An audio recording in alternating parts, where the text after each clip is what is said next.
ఓం నమ శివాయ. జై గురు రమణానంద మహారాజ్. శతప్రశ్న శిరసంధానం షిరిడి సాయినాథులపై జగద్గురు శ్రీ రమణానంద మహారాజ్ వారు విరచించినటువంటి అత్యద్భుత జ్ఞాన గంగా గ్రంథరాజము. షిరిడి సాయినాథుడు సాక్షాత్ భగవంతుడని తెలిపేటటువంటి ఉత్కృష్ట గ్రంథము. కొందరు విమర్శలు చేయడం వల్ల సాయినాథులపై ఈ గ్రంథాన్ని మహర్షి వారు రచించడం జరిగింది.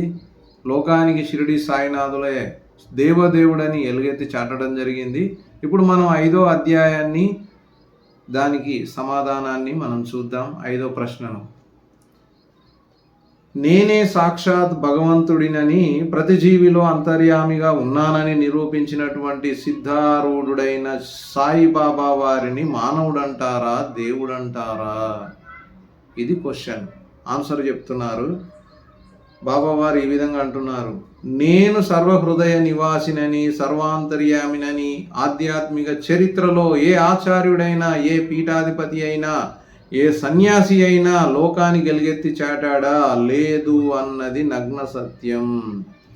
అందుకే బాబావారు సాయి సచ్చరిత్రలో స్వయంగా ఇలా అన్నారు, మీరెక్కడున్నా, ఏమి చేస్తున్నా నాకన్నీ తెలుస్తాయి. మీరు ఎలాంటి వ్యవహారాలు చేస్తున్నా ఎల్లవేళలా నాకన్నీ స్పష్టంగా తెలుస్తాయి. ఈ విషయాన్ని మీరు సదా జ్ఞాపకం పెట్టుకోండి. నేను మీకు అన్నింటికన్నా ఎంతో సమీపస్తుడను.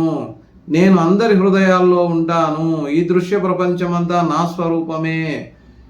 చీమలు, కీటకాలు, పేదవారు, రాజులు అంతా నా వ్యక్త స్వరూపాలే.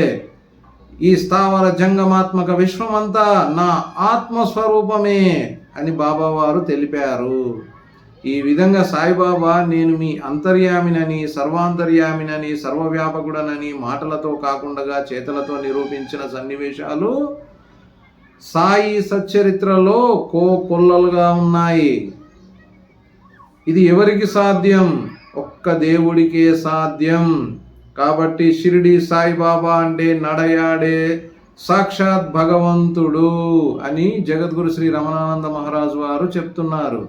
ఓం నమ శివాయ. జై గురు రమణానంద మహారాజ్. జై షిరిడి సాయినాథ్ మహారాజ్ కి జై.